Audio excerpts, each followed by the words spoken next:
سیرت النبی کی روداد ہے، محفل مشاعرہ کی ہے، ایک مباحثے کی روداد ہے، اس طرح الوداعی تقریب کی روداد ہے، اسی طرح کھیلوں کے سالانہ دن کی روداد ہیں۔ تو یہ اس نوعیت کی رودادیں جو ہیں امتحان میں پوچھی جاتی ہیں، تو ان کو تیار کرنے کے لیے یہ وہ ضروری ہدایات ہیں کہ آپ کوئی سی بھی روداد تیار کریں، اس کے لیے آپ کو ان ہدایات کا خیال رکھنا ہے۔ تو آپ کے ذہن میں مختلف سوالات بھی ہوتے ہیں، تو ان ہدایات کے ذریعے سے ہم اس کا جو ہے وہ احاطہ کرتے ہیں، اس کا جائزہ لیتے ہیں کہ ہم نے کس طرح سے اس پر عمل کرنا ہے۔ تو بیٹا سب سے پہلے تو ہم نے یہ سمجھا کہ روداد جو ہوتی ہے کسی چیز کا، کسی واقعے کا، کسی تقریب کا جو ہے ہماری نظروں سے گزری ہو، اس کا احوال لکھنا اور اس کو بیان کرنے کو روداد کہتے ہیں۔ تو یہ تو ہمیں پتہ چل گیا۔ اب بورڈ میں امتحانی نقطہ نظر سے ہم نے دیکھنا ہے کہ روداد لکھنے کے لیے کون سی ضروری چیزیں ہیں۔ پہلا پوائنٹ اگر آپ دیکھیں نمبر 1 پہ، روداد کی طوالت۔ سب سے پہلے ذہن میں رکھیے روداد کتنے صفحات پر لکھیں گے آپ کا پہلا پوائنٹ آپ کے ذہن میں رکھ لیجئے گا کہ روداد جیسے مکالمہ ہم نے 3 سے 4 صفحات کا لکھنا ہے، تو یہ بھی روداد بھی ہے جو بورڈ میں آپ لکھیں گے وہ کم سے کم 3 صفحات اور زیادہ سے زیادہ 4 صفحات پر مشتمل ہو سکتی ہے۔ ایوریج اس کی 3.5 پیج کے قریب بنتی ہے۔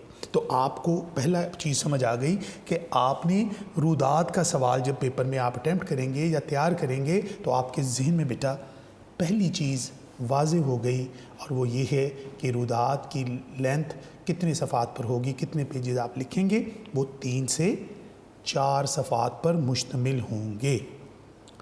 دوسرا پوائنٹ بیٹا ہمارا روداد کے اہم حصے۔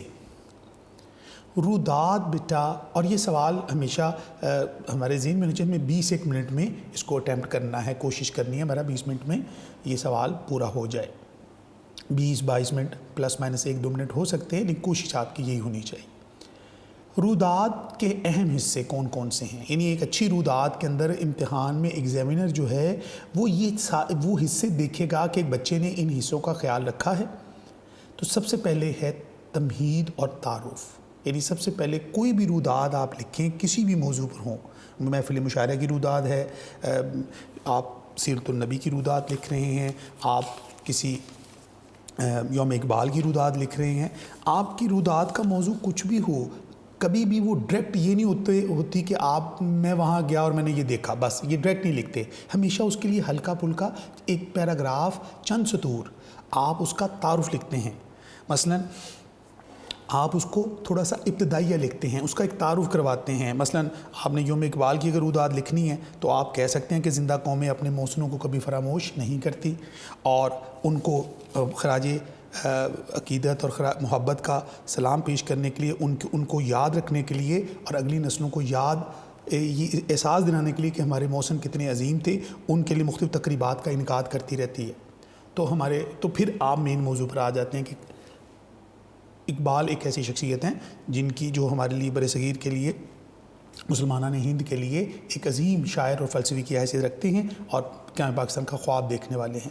تو آپ ڈائریکٹ یہ نہیں لکھیں گے کہ یوم اقبال کی تقریب شروع ہو گئی ہے، ایسے نہیں، آپ اس کا تھوڑا بہت تعارف دیں گے، تھوڑی بہت تمہید لکھیں گے اس کی۔ تو یہ بیٹا ایک پیراگراف یا چند سطور جو ہیں، 5-6 سطور جو ہیں وہ آپ اس کے بارے میں لکھیں۔ اسے تعارف یا تمہید کہتے ہیں، انٹروڈکشن جسے آپ کہتے ہیں کہ 2-4 لائنیں، ایک پیراگراف آپ اس کے بارے میں لکھیں۔ دوسرا جو اہم پوائنٹ ہے روداد نویسی میں جو آپ نے خیال رکھنا ہے کہ روداد کبھی ڈائریکٹ شروع نہیں کرنی، پہلے کچھ لائنیں تعارف لکھیں گے، پھر آپ آئیں گے پروگرام کی تفصیل پر، کہ ظاہری بات ہے یہ روداد کسی پروگرام کی ہے، کسی ایونٹ کی ہے، کوئی محفل مشاعرہ ہے، کوئی یوم اقبال ہے، کوئی محفل نعت ہے، کوئی بھی تقریب ہو رہی ہے، کسی بھی نوعیت کی بھی ہو رہی ہے، تو اس پروگرام کی کوئی تفصیل ہوگی کہ یہ پروگرام کہاں ہو رہا ہے، اس کا مقام کون سا ہے، کس جگہ ہو رہا ہے، کس تاریخ کو ہو رہا ہے، کس دن ہو رہا ہے، کس جگہ پر ہو رہا ہے، اس کا صدر کون ہے، اس کا مہمان خصوصی کون ہے۔ اگر یہ پروگرام کسی انجمن نے، کسی سوسائٹی نے ارینج کیا ہے تو سوسائٹی کا ضرور ذکر کریں۔ تو یہ بنیادی وہ اہم چیزیں ہیں جو آپ نے روداد کے اندر بیٹا بتانی ہوتی ہیں کہ یہ ابھی آپ کو روداد پڑھائی جائے گی تو یہ ساری چیزیں آپ کے سامنے آئیں گی بھی۔ تو مقام بتانا ضروری ہے، تاریخ جگہ بتانا ضروری ہے، دن پیر کو ہو رہا ہے، منگل کو ہو رہا ہے، دن کون سا، تاریخ کیا تھی، تو جگہ گراؤنڈ میں ہو رہا ہے، آڈیٹوریم میں ہو رہا ہے، کسی ہال میں ہو رہا ہے، تو یہ آپ نے وہ سب بتانا ہے، اس کا صدارت کون کر رہے ہیں، مہمان خصوصی کون ہے، اسٹیج سیکرٹری کون ہے، تو یہ اس طرح کی چیزیں آپ نے ضرور پروگرام میں بتانی ہوتی ہیں، تو اس کو پروگرام کی تفصیل کہتے ہیں۔ تو یہ پوائنٹ آپ نے ذہن نشین کر لیجئے بیٹا کہ اچھی روداد لکھنے کے لیے ان چیزوں کا ذکر اس میں ضروری ہوتا ہے، یہ چیزیں بیچ میں آئیں گی۔ تیسرا پوائنٹ، پروگرام ہو گیا، طے ہو گیا، کس طریق کو ہو رہا ہے، کب ہو رہا ہے، کہاں پر ہو رہا ہے، کون سی سوسائٹی کرا رہی ہے، صدر کون سے ہیں، یہ سب کچھ اس کی جو پروگرام کا جو شیڈیول ہوتا ہے وہ نوٹس بورڈ پہ کالج کی لگ جاتا ہے، یا کسی جگہ پہ اس کے اشتہارات لگ جاتے ہیں، تو پتہ چل گیا کہ یہ پروگرام کب کہاں کیسے ہو رہا ہے، تو پروگرام کی تفصیل آ گئی ہمارے پاس، کارڈ آ گیا اس کا۔ اب آپ وہاں پہنچے تو اس کی منظر کشی کرنی ہے۔ تیسرا پوائنٹ بیٹا منظر کشی کا ہے۔ اچھی روداد وہ ہوتی ہے جس میں آپ خود وہاں موجود ہیں۔ یہ ذہن میں رکھیے، روداد میں جو شخص روداد لکھ رہا ہے، یہ منظر اس کی آنکھوں دیکھا ہے، اس کے سامنے یہ سب کچھ ہوا ہے کہ یہ پروگرام اس کو ملا، وہ وہاں پہنچا تو اس نے وہاں کیا دیکھا، وہاں کا سٹیج کیسا تھا، کیسا سجایا گیا تھا، ہال کیسا خوبصورت تھا، بچے موجود تھے، خالی تھا، لوگ آ گئے تھے، نہیں آئے تھے، بینرز کیسے لگے ہوئے تھے وہاں پر، کون کون سی چیزوں سے ڈیکوریشن کی گئی تھی۔ تو یہ منظر کشی آپ نے چند سطور میں روداد میں اس کا خیال رکھیے، جب آپ وہاں پہنچے تو آپ نے کیا دیکھا۔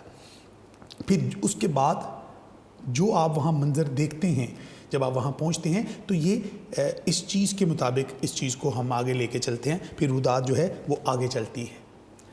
اس کے بعد پروگرام شروع ہوتا ہے تو واقعات کی ترتیب کا خیال رکھنا ہوتا ہے۔ چوتھا پوائنٹ میرا بیٹا واقعات کی ترتیب ہے، یعنی اب آپ جس پروگرام میں گئے ہیں شمولیت کرنے، جب آپ وہاں پہنچے، آپ نے جو کچھ دیکھا وہ لکھا، اس کے بعد وہ تقریب شروع ہو گئی، وہ ایونٹ شروع ہو گیا ہے، تو اس کے اندر تلاوت کس نے کی ہے، کون سی سورہ مبارکہ پڑھی، نعت تو بچے نے پڑھی پوری، کوئی ایک شعر اس کا ڈسکس ہو گیا، اگر کوئی تقریر ہوئی ہے، ٹھیک ہے، تو اس تقریر کے اندر شاعر نے کون سی اہم، تقریر تو بہت لمبی تھی، 10 منٹ کی تھی، 15 منٹ کی تقریر کی، 5 مختلف لوگوں نے تقریریں کی ہیں، تو اس میں سے جو مین پوائنٹ ہیں 2-4 وہ آپ نے اس کو لکھنا ہے، اس کو نمایاں کرنا ہے کہ آپ نے وہ سنا، انہوں نے کیا بات کی، جو اچھی باتیں ہیں وہ وہاں لے کے آنی ہیں۔ اگر کوئی مشاعرہ ہو رہا ہے تو شاعروں نے اپنا کلام سنایا ہے، اب ساری غزلیں نہیں لکھیں گے، ایک 2 شعر ہر شاعر نے، کون سے شاعر نے کون سے اشعار سنائے،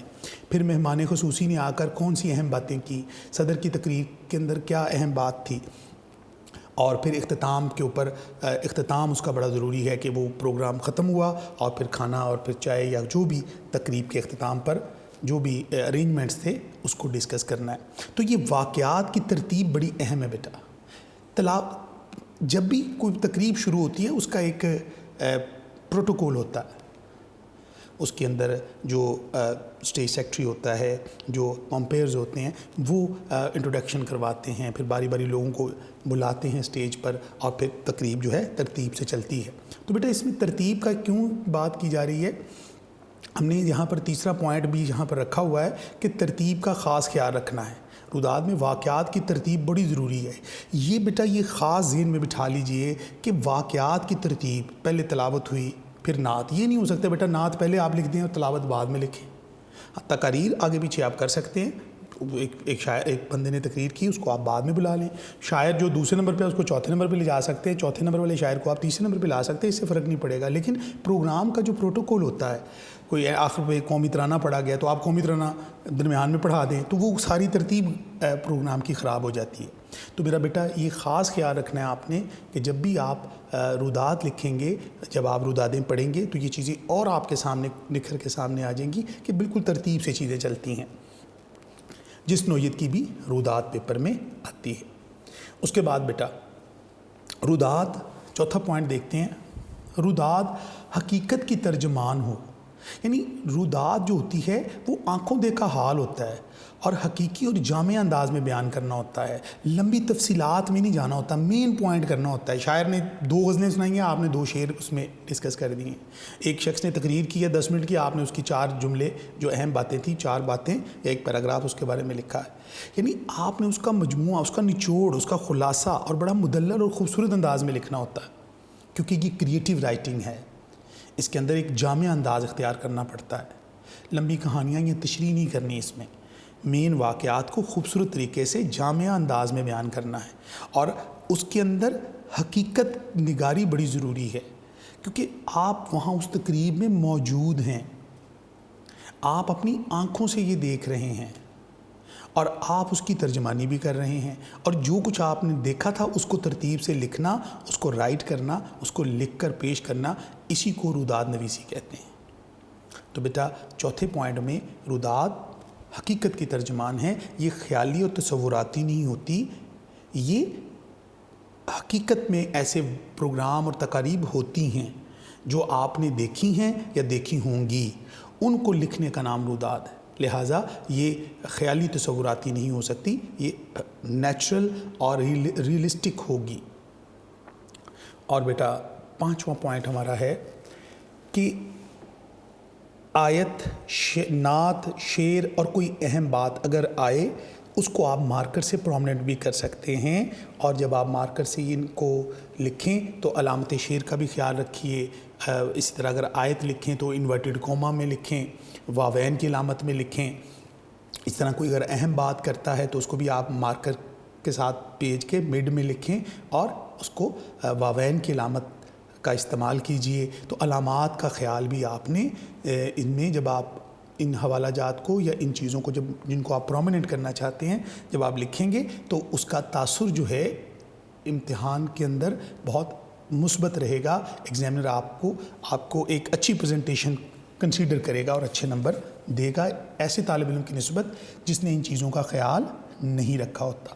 تو بیٹا مختصراً میں آپ کو اس کو ریکیپ کرتا ہوں، 3 سے 4 صفحات بیٹا ایک روداد ہوتی ہے، لکھی جاتی ہے، اس کے اہم جو حصے ہیں تمہید ہے، پروگرام کی تفصیل ہے، منظر کشی ہے، واقعات کی ترتیب ہے، اور واقعات کی ترتیب کے بعد اس کے اندر روداد حقیقت کی ترجمان ہو اور جو چیزیں اہم ہوں ان کو مارکر سے نمایاں کرنا ہے، تو ہم ایک اچھی روداد لکھ سکتے ہیں۔ تو بیٹا یہ وہ ہدایات ہیں جس پر آپ نے عمل کرنا ہے۔ یوم اقبال کی روداد لاہور بورڈ میں 2007 میں، 2010 میں، 2011، 17 اور 18 میں یہ روداد جو ہے بیٹا امتحانی نقطہ نظر سے آ چکی ہے، اس لحاظ سے یہ اہمیت کی حامل بھی ہے۔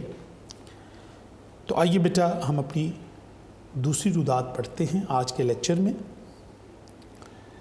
زندہ قومیں اپنے محسنوں کو کبھی فراموش نہیں کرتی، ان کی یاد تازہ رکھنے کے لیے مختلف تقریبات کا انعقاد کرتی ہے۔ علامہ اقبال تمام عالم اسلام کے لیے بالعموم یعنی عام طور پر اور بر صغیر کے مسلمانوں کے لیے بالخصوص یعنی خاص طور پر ایک محسن کی حیثیت رکھتے ہیں۔ زندہ قومیں اپنے محسنوں کو بھولتی نہیں ہیں اور ان کے لیے تقریبات اس لیے کرتی ہیں کہ آئندہ آنے والی نسلیں ان کو ان سے روشناس کرایا جائے، انٹروڈیوس کروایا جائے، تاکہ اگلی نسلیں اپنے محسنوں کو پہچانیں۔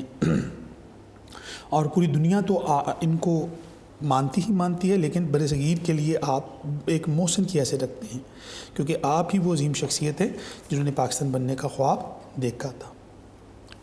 ہر سال علامہ اقبال کے یوم ولادت یعنی پیدائش پر اور یوم وفات پر جس دن ان کا انتقال ہوا مختلف تقریبات برپا کی جاتی ہیں، یعنی مختلف تقریبات کی جاتی ہیں سرکاری سطح پر بھی اور تعلیمی اداروں میں بھی، اور جہاں جہاں حضرت اقبال کے مناسبت سے بات ہوتی ہے تاکہ اس کو میڈیا پر بھی اور ہر جگہ پر اس کا خیال رکھا جاتا ہے، اس کو کوریج دی جاتی ہے۔ گزشتہ دنوں یہ تو ہو گیا تھوڑا سا تعارف تمہید۔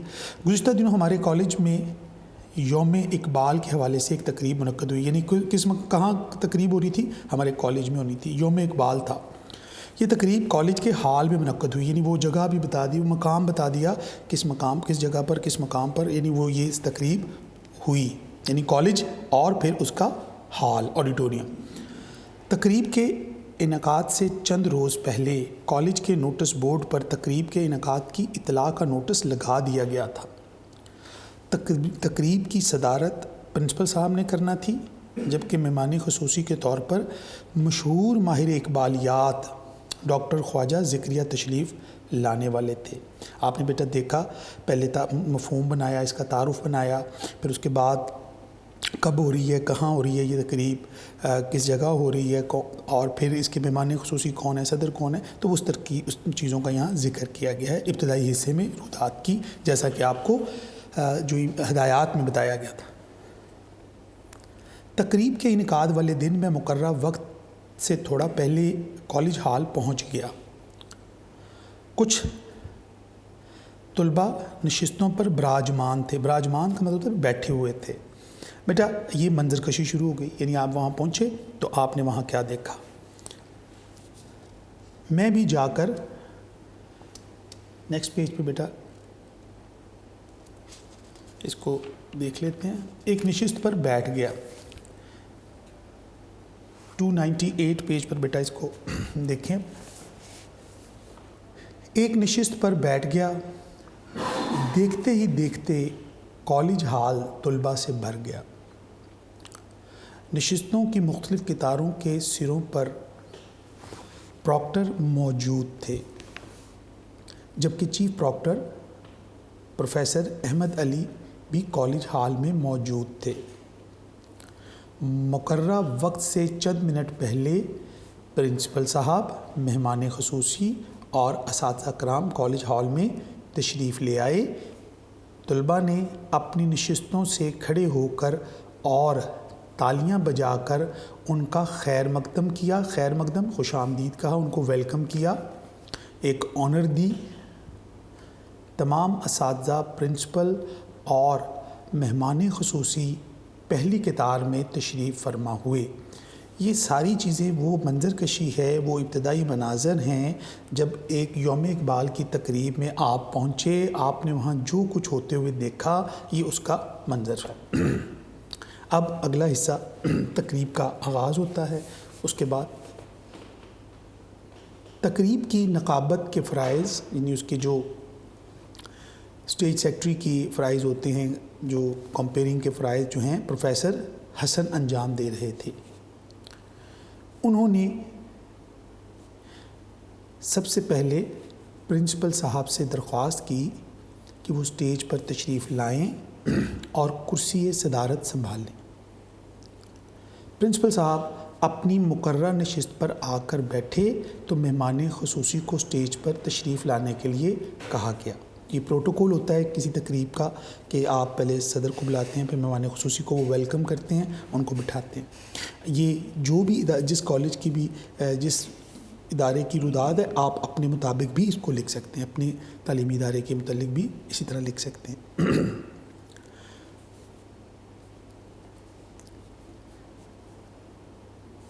تشریف لائیں اور کرسی صدارت سنبھالیں۔ اس کے بعد انہوں نے مہمان خصوصی کو بلا لیا۔ وہ اپنی مقررہ نشست پر بیٹھ چکے تو وائس پرنسپل اور چیئرمین سوسائٹیز کو بھی اسٹیج پر مقررہ نشستوں پر تشریف رکھنے کے لیے کہا گیا۔ جب یہ مرحلہ طے ہو گیا تو تقریب کا باقاعدہ آغاز تلاوت قرآن مجید سے کیا گیا۔ بیٹا تقریب کے جتنے بھی واقعات ہیں ان میں ربط اور ترتیب بڑی اہمیت کی حامل ہے۔ اب ساری چیزیں ترتیب سے دیکھا آپ نے بیٹا یہاں آ رہی ہیں، اسی ترتیب کو آپ نے ذہن میں رکھنا ہے کہ ایک بات مکمل ہوئی، پھر دوسرا منظر شروع ہوا، پھر اس کے اندر واقعات جو آپ دیکھ رہے ہیں، اور جو دیکھ رہے ہیں اسی کو آپ ترتیب سے بیان کرتے چلے جا رہے ہیں۔ قرآن مجید کی تلاوت سے کیا گیا۔ تلاوت قرآن مجید کے بعد سال دوم کے ایک طالب علم سرفراز علی کو نعت رسول مقبول صلی اللہ علیہ وسلم پڑھنے کی سعادت حاصل کرنے کے لیے بلایا گیا، جنہوں نے کلام اقبال سے نعتیہ اشعار ترنم کے ساتھ پیش کیے۔ اب ایک پہلے تلاوت پڑھائی ہوئی، تلاوت میں آپ لکھ سکتے ہیں چاہیں تو کہ سورہ اخلاص پڑھی گئی، پھر اس کا ترجمہ پڑھا گیا، سورہ کوثر پڑھے گی، جو کوئی بھی صورت کا آپ ذکر کر سکتے ہیں، اس کو مارکر سے آپ پرومنٹ بھی کر سکتے ہیں۔ طالب علم کا نام آپ مارکر سے پرومنٹ کر سکتے ہیں۔ اس کے بعد ترنم سے اشعار جو پڑھے گئے، اس میں سے ایک شعر لوح بھی تو قلم بھی تو تیرا وجود الکتاب، گنبد آبگینہ رنگ تیرے محیط میں حباب. تو یہ شعر ویسے تو وہ پوری نعت پڑھی گئی تھی، بہت سے اشعار پڑھے گئے تھے، لیکن ایک شعر یہاں لکھ دیا گیا. یہ یاد رہا کہ یہ والے جو نعتیہ کلام تھا یہ اس تقریب میں کسی بچے نے آ کر بڑی خوبصورت آواز میں پڑھا تھا. نعت رسول مقبول کے بعد سال چہارم کے ایک طالب علم ندیم عباس سٹیج پر آئے. انہوں نے علامہ اقبال کے تصور عشق پر روشنی ڈالی. اب مقررین آ رہے ہیں اور علامہ اقبال کو خراج تحسین پیش کر رہے ہیں، ان کے مختلف افکار کے اوپر بات کر رہے ہیں. ان کا کہنا تھا، انہوں نے بہت سی باتیں کی، لیکن جو سب سے اہم بات جو یہاں ان کو لگی اس کو اپنی روداد میں، کیونکہ روداد میں جامع انداز اختیار کیا جاتا ہے، مین باتیں کی جاتی ہیں، پوری تفصیل نہیں لکھی جاتی. ان کا کہنا تھا کہ علامہ اقبال کے نزدیک عشق وہ جذبہ ہے جو عمل کے راستے میں ہر رکاوٹ کو دور کر دیتا ہے، جو ناممکن کو ممکن بنا دیتا ہے.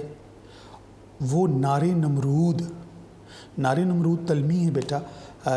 نار کہتے ہیں آگ کو، نمرود جس نے خدائی کا دعویٰ کیا تھا اور وہ آگ جلائی تھی اور ابراہیم علیہ السلام کو اس میں کود جانے کے لیے حکم ہوا تھا. وہ نار نمرود میں کود جانے کا حوصلہ عطا کرتا ہے. اور دنیا میں جتنے بھی بڑے بڑے کارنامے سر انجام دیے گئے ہیں وہ عشق کے بل بوتے پر ہی ممکن ہوئے ہیں.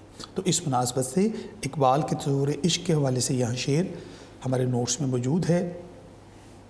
اور بے خطر کود پڑا آتش نمرود میں عشق، یہ بچوں کو بہت یاد بھی ہوتا ہے.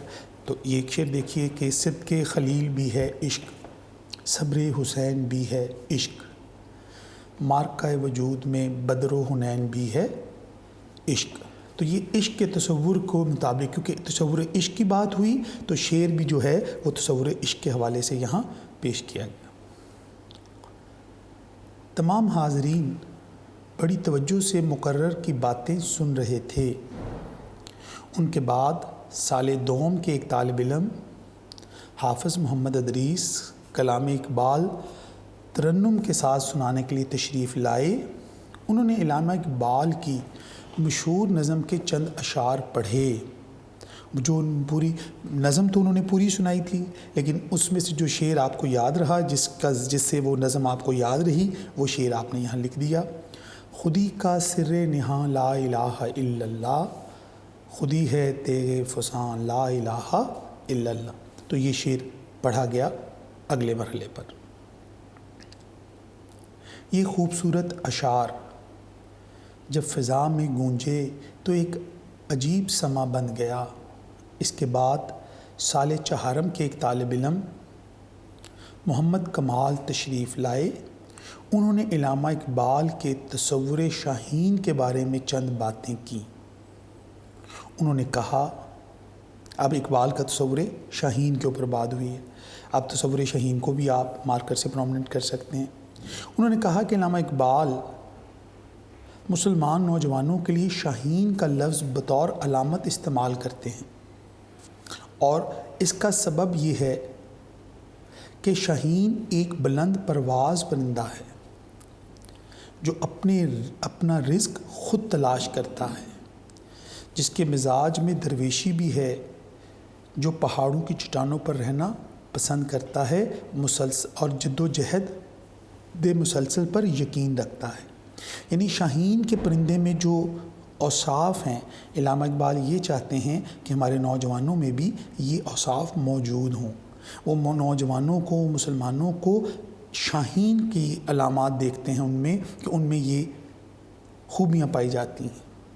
ان میں بلند پروازی بھی ہے، درویشی بھی ہے، سادگی اختیار کرنا، کہ شاہین جو ہے اپنا گھونسلہ نہیں بناتا، مستقل ٹھکانہ اس کا کوئی نہیں ہوتا، اور وہ پہاڑوں کی چٹانوں پر رہنا پسند کرتا ہے. یہ ساری وہ خوبیاں ہیں، اس کی نظر بہت تیز ہے. یہ ساری خوبیاں شاہین کے اندر اس پرندے میں پائی جاتی ہیں. تو اقبال اس کو چاہتے ہیں کہ ہمارے نوجوانوں میں بھی ہوں. تو یہاں پر اس نوجوان نے آ کر، سال چہارم کے طالب علم نے آ کر تصور شاہین پر جو بات کی، جو محمد کمال تھے. شعر اس حوالے سے، شاہین کے حوالے سے، کیونکہ تصور شاہین کی بات ہو رہی ہے. شاہین کبھی پرواز سے تھک کر نہیں گرتا، پردم ہے اگر تو تو نہیں خطرہ افتاد. تو شاہین جو ہوتا ہے وہ کبھی بھی مشکلات سے گھبراتا نہیں ہے، ہمت حوصلہ قائم رکھتا ہے. تو یہ بات ہو رہی ہے. ان سنجیدہ باتوں کے بعد سال اول کے چند طالب علموں کو سٹیج پر بلایا گیا، جنہوں نے علامہ اقبال کی مشہور نظم مومن کے چند اشعار ترنم سے سنا کر، ترنم ہوتا ہے بیٹا گا کر، سنا کر ماحول پر ایک سحر طاری کر دیا. ایک جادو چھا گیا پورے ماحول پر. پورا ماحول جو ہے ان بچوں کی آواز کے سحر میں آ گیا. سیکنڈ پیج پہ دیکھتے ہیں بیٹا. اور وہ جو کلام انہوں نے پڑھا، اس کو آپ مارکر سے بھی پرومنیٹ کر سکتے ہیں. یہ شعر بھی اشعار جیسے جتنے بھی ہیں، جیسے آپ کو بتایا تھا بیٹا پہلے کہ مارکر سے لکھنے ہیں، علامت شعر بھی ساتھ لگائیے. شعر پڑھا، وہ جو کلام پڑھا گیا، جو گایا گیا ترنم کے ساتھ، ہر لحظہ ہے مومن کی نئی شان نیان، گفتار میں کردار میں اللہ کی برہان. تو یہاں یہ وہ شعر ہے جو پڑھا گیا اور اس کو جو ہے وہ بڑا پسند کیا گیا. آپ اسی مناسبت سے کوئی اور شعر، کوئی اور کلام بھی لکھ سکتے ہیں. تو یہ لیکن یہ ریلیونٹ ہے، اسی کو یاد کر لیجئے. بعض بچوں کو پہلے سے حوالہ جات یاد ہوتے ہیں کچھ، تو وہ بھی آپ استعمال کر سکتے ہیں بوقت ضرورت. لیکن جن بچوں کے پاس نہیں ہے تو یہ ایک مناسب اور بالکل ریلیونٹ بات ہو رہی ہے. نیکسٹ بیٹا آگے بڑھتے ہیں. اب مہمان خصوصی کی باری تھی. انہوں نے اپنے خطاب میں علامہ اقبال کے تصور خودی پر روشنی ڈالی اور اس اس بات پر زور دیا کہ انفرادی سطح پر بھی اور اجتماعی سطح پر بھی ضروری ہے کہ ہم اپنی خودی کو بیدار کریں، اپنی سیلف کو آئیڈینٹیفائی کریں، اپنی خوبیوں کا ادراک کریں، جس کے لیے ضروری ہے کہ ہم اللہ اور اس کے رسول کی اطاعت کریں، ضبط نفس سے کام لیں، خواہشات کو قابو رکھیں، نیابت الہی کے تقاضوں کو پورا کر سکیں، اللہ کا نائب ہونے کا حق ادا کر سکیں. یعنی انسان جو ہے وہ زمین پر کیا بن کر آیا ہے؟ اللہ کا نائب بن کر آیا ہے. انسان کو اللہ تعالیٰ نے زمین پر اپنا خلیفہ اور اپنا نائب مقرر کیا ہے. نیابت الہی کے تقاضوں کو پورا کر سکیں، اور یہ کائنات ہمارے لیے مسخر کر دی گئی ہے، اور اس کائنات کو تسخیر کرنا ہمارے اوپر ذمہ داری ہے. انسان کا یہ دنیا میں آنے کے جو مقاصد ہیں، تو یہ خودی کا جب ہم ان مرحلوں سے گزریں گے، ان خوبیوں سے کام لیں گے، تو پھر ہم یہ سارے کام کر سکیں گے. لہٰذا خودی کا تصور اقبال کے کلام میں بہت اہمیت کا حامل ہے، انفرادی سطح سے لے کر اجتماعی سطح تک. خودی کے اشعار میں جی دیکھتے ہیں حوالے کا جو شعر لگا ہوا ہے یہاں پر، جو وہاں پڑھا گیا. خودی کی جلوتوں میں مصطفائی، خودی کی خلوتوں میں کبریائی، زمین و آسماں کرسی و عرش، خودی کی زد میں ہے ساری خدائی. تو خودی جو ہے ان سب چیزوں کا احاطہ کرتی ہے. مہمان خصوصی کے خطاب کے بعد پرنسپل صاحب نے خطبہ صدارت ارشاد فرمایا اور طلباء کو تاکید کی کہ وہ اقبال کے تصورات کو سمجھنے کے ساتھ ساتھ ان پر عمل کرنے کی کوشش کریں. یعنی عمل جو ہے وہ بنیادی اہمیت رکھتا ہے. تھیوری کے بعد پریکٹیکل کے بغیر معاملات مکمل نہیں ہوتے.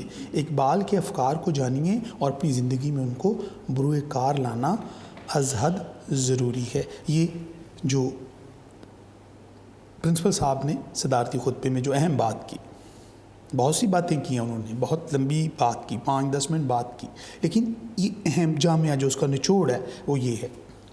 انہوں نے طلباء کے مثالی نظم و ضبط کا مظاہرہ کرنے پر بھی تعریف کی. یعنی طلباء نے اس تقریب کو اس کے حضرت اقبال کی ادب میں اور ان کی ذات کے احترام میں جس خوبصورت ڈسپلن کا مظاہرہ کیا ہے اس کی تعریف کی، جس پر بچوں کو بہت مسرت ہوئی. یعنی اس طریقے کی بات یہاں ہو رہی ہے.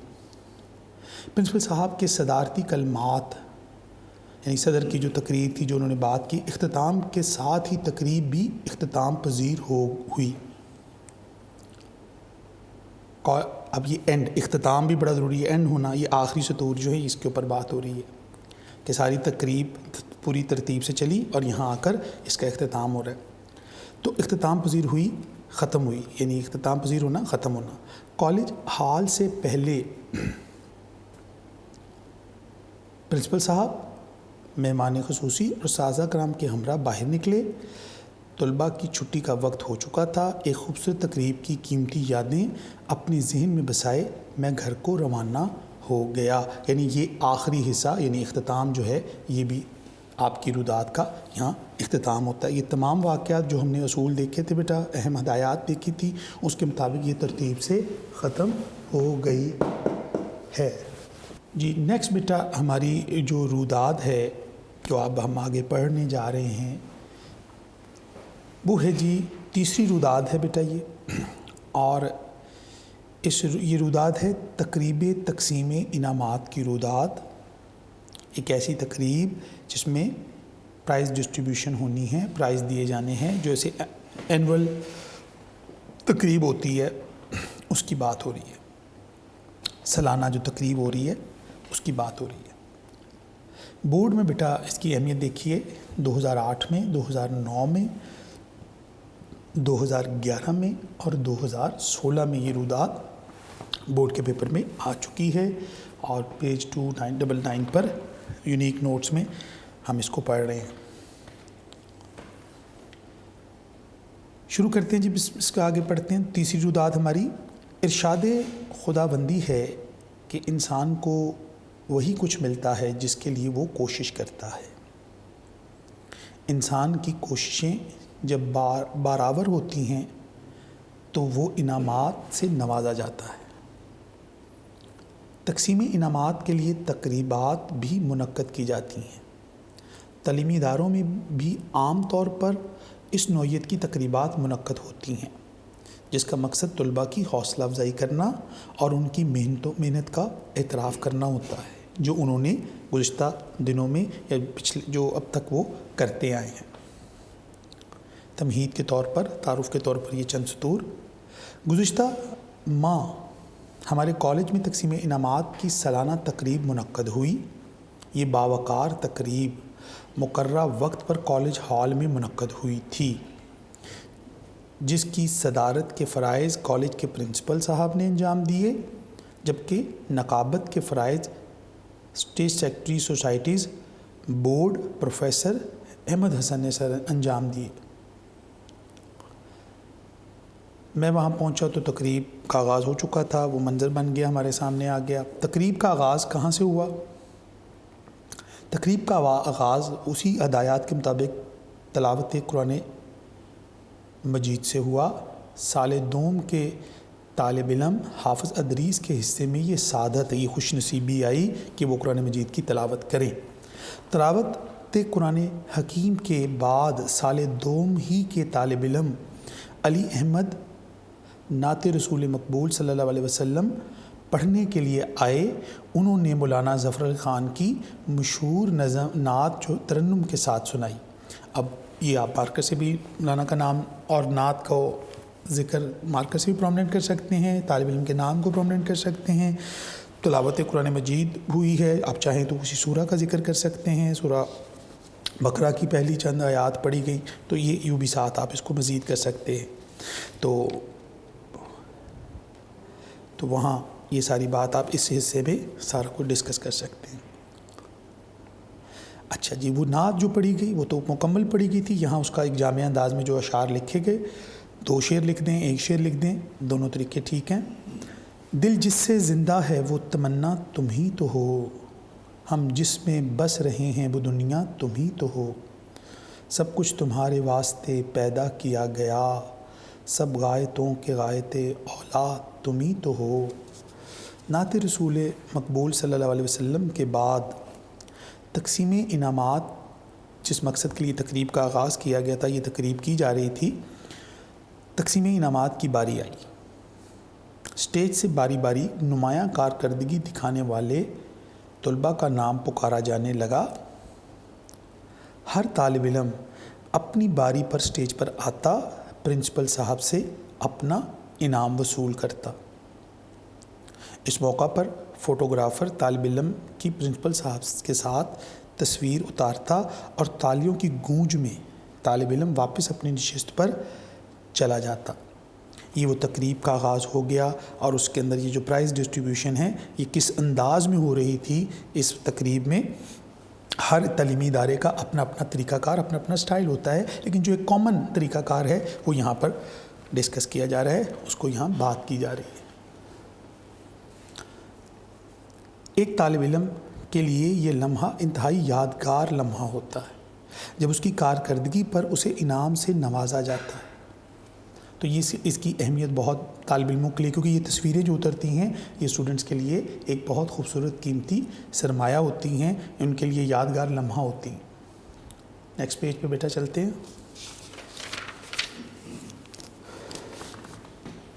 وہ تمام طالب علم جنہوں نے ہم نصابی سرگرمیوں اور غیر نصابی سرگرمیوں میں اندرون کالج اور بیرون کالج اپنی قابلیت کا سکہ منوایا تھا۔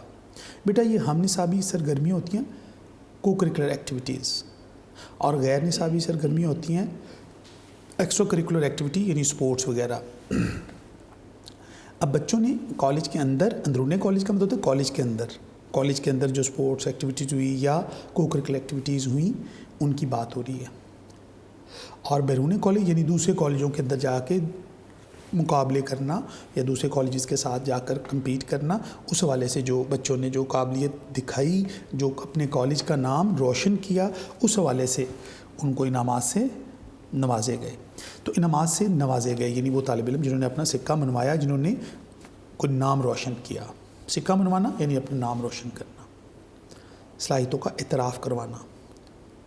تقریری مقابلوں میں حصہ لینے والے ہمارے کالج کے 3 طلباء نے صبح بھر میں کالج کا نام روشن کیا اور بہت سے اعزازات پائے تھے۔ انہیں خصوصی ٹرافیوں اور اسناد سے نوازا گیا۔ یعنی سب سے پہلے بات ہوئی کس چیز کی؟ اسپیچ، یعنی تقریری مقابلوں کے اندر جن بچوں نے تقریری مقابلوں میں پورے صوبے میں نام روشن کیا، کالج کے اندر بھی اور کالج سے باہر بھی، صوبے بھر میں، ان کے لیے خصوصی ٹرافیاں دی گئیں، انہیں اسناد دی گئیں، یعنی جو آپ یہ لکھ رہے ہیں آپ یہ ہوتا ہوا دیکھ بھی رہے ہیں۔ کوئز کے مقابلوں میں ہمارے کالج کے 2 طالب علموں نے گزشتہ 1 سال میں بڑے مارکے سر کیے تھے۔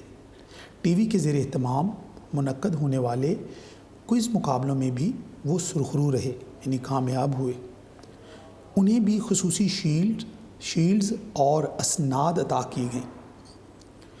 اس طرح نعت خوانی، مضمون نویسی، مصوری، فوٹوگرافی جیسی سرگرمیوں میں نمایاں کارکردگی کا مظاہرہ کرنے والے طالب علموں کو بھی اعزازات سے نوازا گیا۔ ان میں انعامات بھی ہو سکتے ہیں، سرٹیفکیٹس دیے جاتے ہیں، تعریفی اسناد ہوتی ہیں، تو ایسی چیزوں سے بچوں کو حوصلہ افزائی کی گئی۔ کن کن شعبوں میں؟ وہ تمام شعبے۔ اس کے بعد غیر نصابی سرگرمیوں میں بھی نمایاں کارکردگی دکھانے والے ہم نصابی ہو گئی، اس کے بعد غیر نصابی سرگرمیوں میں نمایاں کارکردگی دکھانے والے طالب علموں کو انعامات دیے گئے۔ کالج کے سالانہ کھیلوں میں حصہ لینے والے 6 طالب علم ایسے تھے جنہوں نے متعدد کھیلوں میں امتیازی پوزیشن حاصل کی تھی، انہیں خصوصی انعامات دیے گئے۔ ہمارے کالج کی والی بال ٹیم ڈویژن کی سطح پر منعقد ہونے والے ٹورنامنٹ کی فاتح ہے، اس کو خصوصی شیلڈز دی گئی۔ ٹیم کے کوچ کو بھی خصوصی اعزاز دیا گیا۔ بعد ازاں وہ تمام اساتذہ جو ان سرگرمیوں میں حصہ لینے والے طلباء کی خصوصی تربیت کے لیے محنت کرتے رہے، انہیں بھی تعریفی اسناد دی گئیں۔ تو یہ سپورٹس ایکٹیویٹی کے حوالے سے بات ہوئی کہ جو بچے کھیلوں کے اندر انہوں نے حصہ لیا، ان کی بات ہوئی ہے کہ ان کو کس طرح ان کو سپورٹ ایکٹیویٹیز میں، اور ان اساتذہ کو بھی انعامات دیے گئے، ان بچوں کو بھی دیے گئے۔ تو اس طرح بہت سے دیگر کھیل بھی آپ شامل کرنا چاہیں تو یہاں اور بھی شامل کیے جا سکتے ہیں، لیکن مناسب ہیں اتنے بھی۔ تو کھیلوں کی سپورٹس یعنی غیر نصابی سرگرمیوں کے بعد آگے بات کرتے ہیں کہ انعامات تقسیم کیے جا چکے تو پرنسپل صاحب سے استدعا کی گئی، ان کو ریکویسٹ کی گئی کہ وہ اس موضوع پر چند الفاظ کہیں۔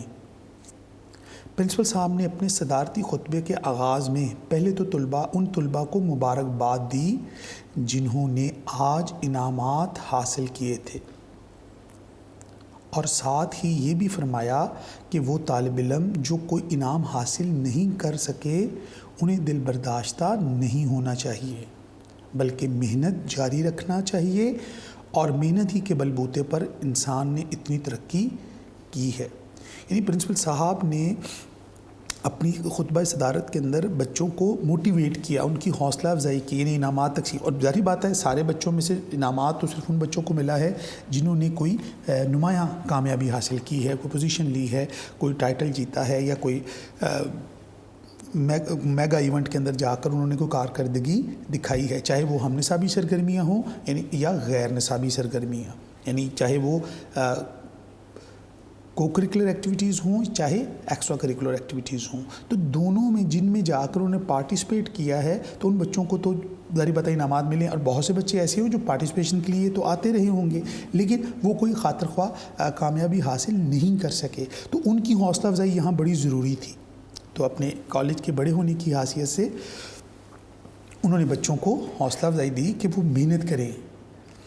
میں پرنسپل صاحب کے الفاظ سن رہا تھا اور وہ میرے ذہن میں سر سید احمد خان کا لکھا ہوا مضمون اپنی مدد آپ تازہ ہونے لگا، جس میں سر سید بتاتے ہیں کہ انفرادی سطح پر بھی اور اجتماعی سطح پر بھی محنت کے بل بوتے پر ترقی ممکن ہوئی ہے۔ یعنی آج جتنی بھی ترقی ہوئی ہے یا تو انفرادی سطح پر سے لے کر اجتماعی سطح تک ہم پہنچے ہیں، یہ انسان کی محنت کے بغیر ممکن نہیں ہے۔